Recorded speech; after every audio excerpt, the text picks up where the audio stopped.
¿Qué tal, queridos amigos? Sean ustedes muy bienvenidos a su programa Sin Miedo, como siempre aquí en el Sembrador Radio, que transmite desde las 10:40 de AM, desde la bendita ciudad de Guadalajara, Jalisco. De verdad, muchas gracias por acompañarnos, por hacer de nosotros sus amigos.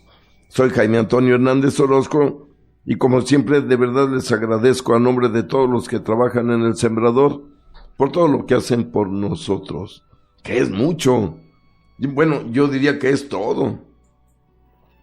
Aunque no la crean, lo que ponemos las personas que estamos de este lado del micrófono es lo menos.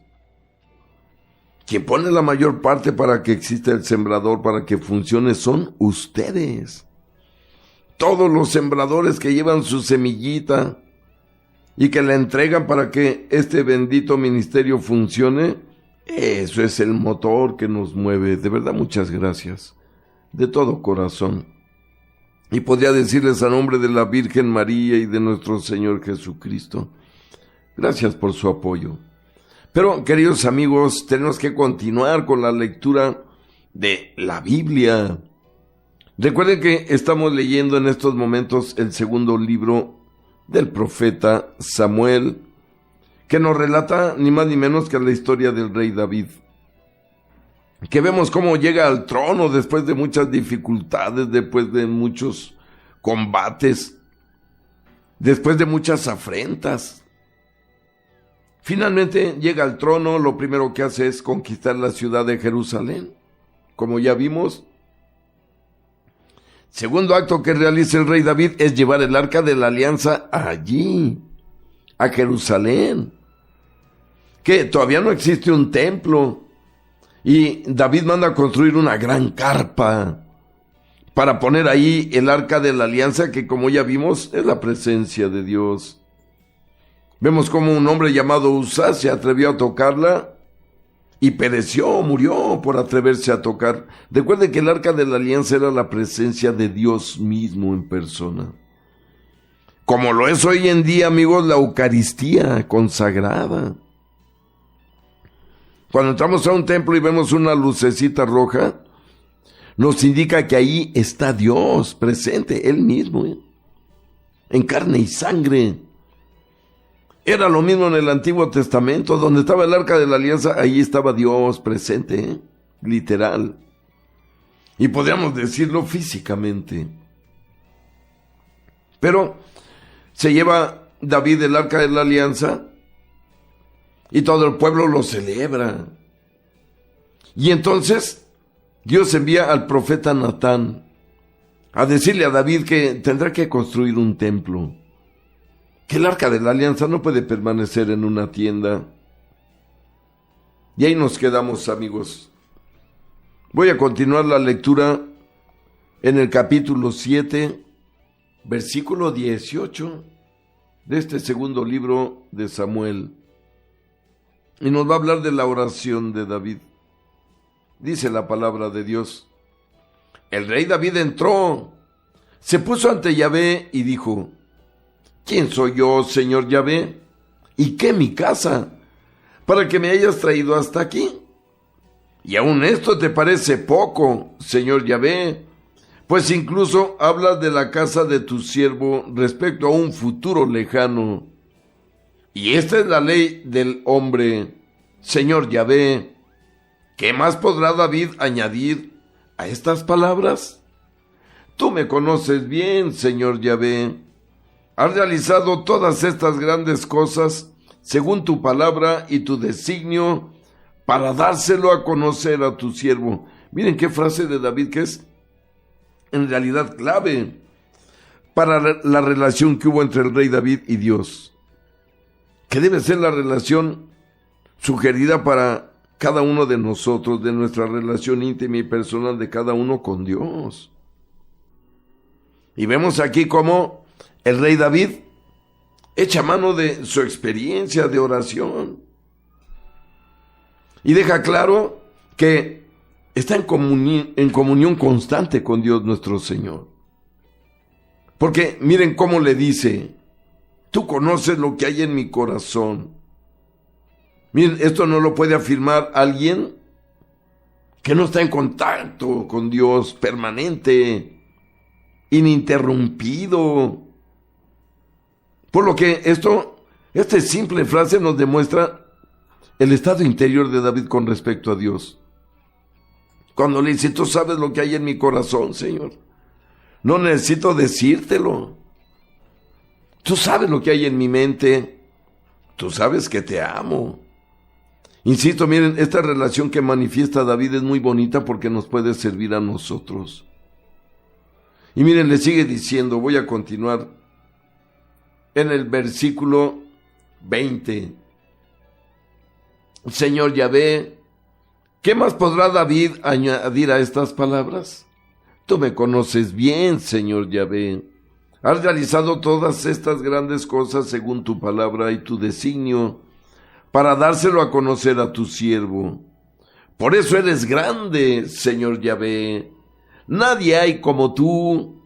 No hay Dios fuera de ti. Como lo escucharon nuestros oídos, que otro pueblo hay en la tierra como tu pueblo Israel, a quien un Dios haya ido a rescatar para hacerle su pueblo, darle renombre y hacer en su favor grandes y terribles cosas, expulsando de delante de tu pueblo al que rescataste de Egipto, a naciones y dioses extraños. Mira aquí, David está consciente que si han llegado a este momento como pueblo de Israel, entonces es precisamente por la voluntad de Dios, por su misericordia. No puede ser de otra manera. Por eso entendemos que aquí David, consciente de eso, le da muchas gracias a Dios nuestro Señor. Y le achaca todo a Él. Insisto, amigos, que esto nos deba servir para nuestra propia relación con Dios. Porque todo lo que nos sucede en la vida es porque Él lo permite, porque Él lo quiere para nosotros, porque significa lo mejor para nuestras vidas, aunque parezca extraño. Miren, muchas veces entendemos que las cosas de Dios parecen muy extrañas para los hombres, pero no podemos pensarlo de esa manera, porque el pensamiento de Dios siempre nos va a superar, siempre. Y sigo leyendo aquí precisamente este asunto de que estamos hablando, amigos, de que Dios nuestro Señor unge a David y ahora quiere que David sea un rey bueno, porque la elección que hizo Dios nuestro Señor de David es la definitiva. ¿Por qué les digo esto? Porque miren, nuestro Señor Jesucristo viene de David, no viene de Saúl. Por eso Dios quiere estar muy seguro de que David está entendiendo, de que David está siguiendo los pasos que quiere. Miren, algo que no ha logrado Dios con ningún otro hombre, con ningún otro líder. Incluso el gran Moisés se equivocó. Por eso hablamos aquí de que el rey David sabe bien que depende de Dios, que Él es el que le ha dado la fuerza, que Él es el que le ha dado todo. Y sigue diciendo, amigos, versículo 24. Tú has constituido a tu pueblo Israel para que sea tu pueblo para siempre, y tú, Yahvé, eres su Dios. Y ahora, Yahvé Dios, mantén firme eternamente la palabra que has dirigido a tu siervo y a su casa, y actúa conforme a lo que has dicho.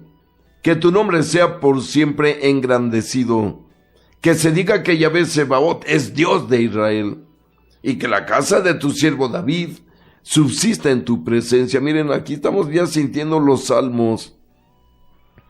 Recuerden que David escribió todos los salmos, y aquí se nota cómo desde este libro de Samuel queda de manifiesto la gran poesía de oración del rey David. Vean cómo se dirige a Dios, de qué manera tan perfecta. Le sigue diciendo, versículo 27, ya que tú, Yahvé Sebaot, Dios de Israel, has hecho esta revelación a tu siervo, diciendo, yo te edificaré una casa. Por eso tu siervo ha encontrado valor para orar en tu presencia. Ahora, Señor Yahvé, ya que tú eres Dios, que tus palabras son verdad y que has prometido a tu siervo esta dicha, dígnate bendecir la casa de tu siervo para que permanezca por siempre en tu presencia.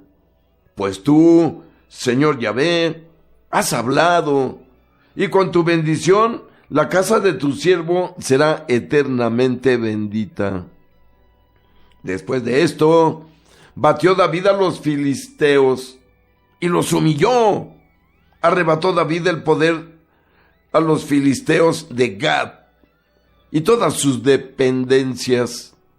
Batió también a los moabitas, les obligó a echarse en tierra y los midió con la cuerda. Midió 2 cuerdas y los condenó a muerte y dejó una cuerda con vida. Los moabitas quedaron sometidos a David y pagaron tributo toda su vida. David batió a Hadadezer, hijo de Rehob, rey de Sobá, cuando iba a imponer su dominio en el río. David le apresó 1,700 jinetes y 20,000 infantes, y descarretó toda la caballería de los carros, aunque se reservó 100 tiros. Los arameos de Damasco vinieron en socorro de Hadadezer, rey de Sobá, pero David causó 22,000 bajas a los arameos. Miren, amigos, los arameos son los actuales sirios. Estas guerras que estamos viendo no fue más que David con sus vecinos de Jordania, con sus vecinos de Siria y con todos los vecinos de aquel tiempo que tenía Israel. Porque, como hemos dicho, amigos, estamos leyendo historia. No estamos leyendo una leyenda o cosas que jamás existieron. No, estamos leyendo en realidad, amigos, historia verdadera, donde queda claro cómo el destino lo rige Dios. Hablando de sus decisiones en el mundo. Y vemos cómo aquí el rey David, por ser fiel, gana la gracia de Dios, su protección por siempre. Y el rey David también aprovecha esa fuerza para darle fortaleza al pueblo de Dios, al pueblo de Israel, que como vemos enfrentó peligro tras peligro, enemigo tras enemigo. Pero Dios hace triunfar siempre a su pueblo. Noten eso, qué importante es para nuestra fe, queridos amigos. Y entonces vemos aquí cómo el rey David pues obedece en todo a Dios. Y Dios lo bendice a él. Y entonces continuó la lectura. Miren cómo David fue venciendo a todos sus enemigos. Como decíamos, los de Tiro, que son los de el actual Líbano. Los de, como veíamos, los de Jordania. Pero como Dios está con David, no hay quien pueda ni siquiera enfrentar a David. Vemos que finalmente ataca a los arameos, que decíamos que son los sirios, que tanto están sufriendo en nuestros días, en nuestra generación. Recuerden que Siria, ese país que está arrojando multitud de gente como refugiados, ellos son los arameos, que eran importantes en aquel tiempo, puesto que el idioma de estos arameos, de estos sirios, es el que hablaba nuestro Señor Jesús. Pero David los derrotó también en su tiempo. Y luego dice aquí, después, versículo 6, después estableció David gobernadores en Aram, de Damasco. Los arameos quedaron sometidos a David y pagaron tributo. Yahvé hizo triunfar a David por donde quiera que iba.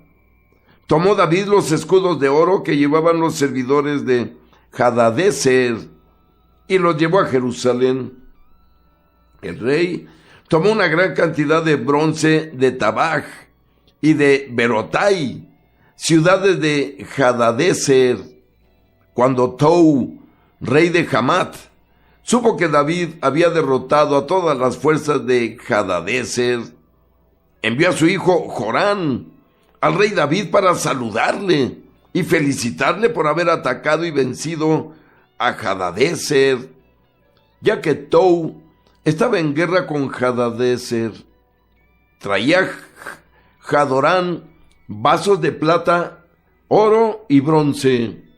El rey David los consagró también a Yahvé con la plata y el oro consagrado procedente de todos los pueblos sometidos, de Aram, de Moab, de los amonitas, de los filisteos, de Amalek y del botín de Hadadezer, hijo de Rehob, rey de Sobá.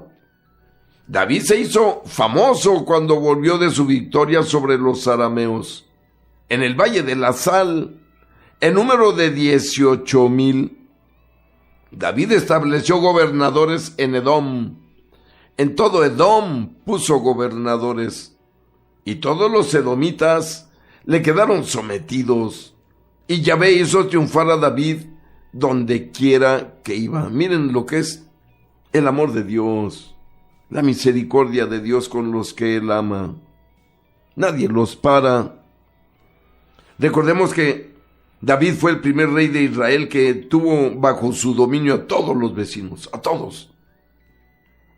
Los sometió y los obligó a pagar tributo.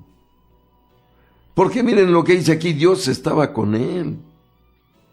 Dice, miren, y Yahvé hizo triunfar a David donde quiera que iba. Es decir, David no triunfaba porque era fuerte, bonito y grandote. No, triunfaba porque Yahvé lo hacía triunfar, como revela aquí la palabra de Dios. Pero sigue el relato, versículo 15, capítulo 8. Libro segundo de Samuel. David reinó sobre todo Israel, administrando derecho y justicia a todo su pueblo. Joab, hijo de Sarbia, era jefe del ejército, y Josafat, hijo de Ahilub, ejercía como heraldo. Sadoc, hijo de Ahitub, y Abiatar, hijo de Ahimelech, eran sacerdotes. Serayas ejercía de secretario, y Benaías, hijo de Joadá, mandaba los quereteos y los peleteos. Los hijos de David eran sacerdotes. Miren, aquí vemos cómo nos relata la Sagrada Escritura. Sí, me permiten expresarlo así. Estamos hablando del gabinete del rey David para gobernar a los israelitas. Aquí habla de los principales jefes que se encargaban del gobierno del reino de David. Y vemos cómo incluía a sus hijos y a los seres amados. Y dice también que los hijos de David eran sacerdotes. Pero continuó la lectura en el capítulo 9, versículo 1. Segundo libro de Samuel. David preguntó, ¿queda todavía alguien de la familia de Saúl? Quiero favorecerle por amor a Jonathan. Recuerden que David y Jonathan fueron íntimos amigos, muy queridísimos, entrañables. Dice el versículo 2, tenía la familia de Saúl un siervo llamado Sibá. Lo trajeron ante David, que le preguntó, ¿eres tú Sibá? Respondió, sí, yo soy. Dijo el rey, ¿queda alguien todavía de la familia de Saúl para que yo tenga con él una misericordia sin medida? Sibá contestó al rey, vive todavía un hijo de Jonathan, tullido de pies. El rey le preguntó, ¿dónde está? Respondió Sibá al rey, está en casa de Maquir, hijo de Amiel, en Lo-debar. Entonces David mandó traerlo de la casa de Maquir, hijo de Amiel, de Lo-debar. Llegó Mefiboset, hijo de Jonathan, hijo de Saúl, donde David, y cayendo sobre su rostro se postró. David le dijo, Mefiboset. Él respondió, aquí tienes a tu siervo. David le dijo, no temas, quiero favorecerte por amor de Jonatán, tu padre. Haré que te devuelva todos los campos de tu abuelo Saúl, y tú comerás siempre a mi mesa. Él se postró y dijo, ¿qué es tu siervo para que te fijes en un perro muerto como yo? Llamó el rey a Sibá, criado de Saúl, y le dijo, todo lo que pertenecía a Saúl y a toda su casa, se la doy al hijo de tu señor. Cultivarás para él la tierra, tú, tus hijos y tus siervos, y se lo llevarás a la familia de tu señor para que pueda comer. Mefiboset, el hijo de tu señor, comerá siempre a mi mesa. Tenía Sibá 15 años y 20 siervos. Tenía Sibá 15 hijos, disculpen. Tenía Sibá 15 hijos y 20 siervos. Respondió Sibá al rey, tu siervo hará todo lo que mi señor el rey ha mandado a su siervo. Mefiboset comía a la mesa de David como uno de los hijos del rey. Tenía Mefiboset un hijo pequeño llamado Micá. Todos los que vivían en casa de Sibá estaban al servicio de Mefiboset. Pero Mefiboset vivía en Jerusalén porque comía siempre a la mesa del rey. Estaba tullido de pies. Miren, aquí vemos cómo el rey David quiere, en recuerdo de su amigo Jonatán, ayudar ahora a ese hijo de Jonatán, que estaba, si me permiten, minusválido. Tenía un problema en los pies que lo tenía tullido. Y jamás hubiera esperado que el rey David iba a realizar este acto de liberarlo. Tráiganmelo. Y miren, todo por amor a Jonatán, que como hemos dicho, el rey David lo amaba tanto y tanto a Jonatán, y Jonatán al rey David. Vemos ahora cómo este amor sigue dando frutos ahora en los descendientes de Jonatán, como para seguir mostrando David este amor que le tenía. Pero continuó la lectura, capítulo 10, versículo 1, segundo libro de Samuel. Después de esto murió el rey de los amonitas, y ocupó el trono su hijo Hanún. Pensó David, tendré con Hanún, hijo de Nahás, la misma benevolencia que su padre tuvo conmigo. Así que David envió una comitiva para que le consolidaran por la muerte de su padre. Cuando los hombres de David llegaron al país de los amonitas, dijeron a los jefes de los amonitas a Hanún, señor de aquellas tierras, ¿crees que David envía gente a consolarte porque quiere honrar a tu padre ante ti? ¿No habrá enviado David a sus hombres para espiar la ciudad, explorarla y luego destruirla? Entonces Hanún prendió a los enviados de David, los rapó de la mitad de la barba, cortó sus vestidos hasta la mitad de las nalgas y los despachó. Cuando le comunicaron el caso a David, envió gente a su encuentro, porque los hombres estaban cubiertos de vergüenza. El rey les mandó a decir, quédense en Jericó hasta que les crezca la barba, ya volverán después.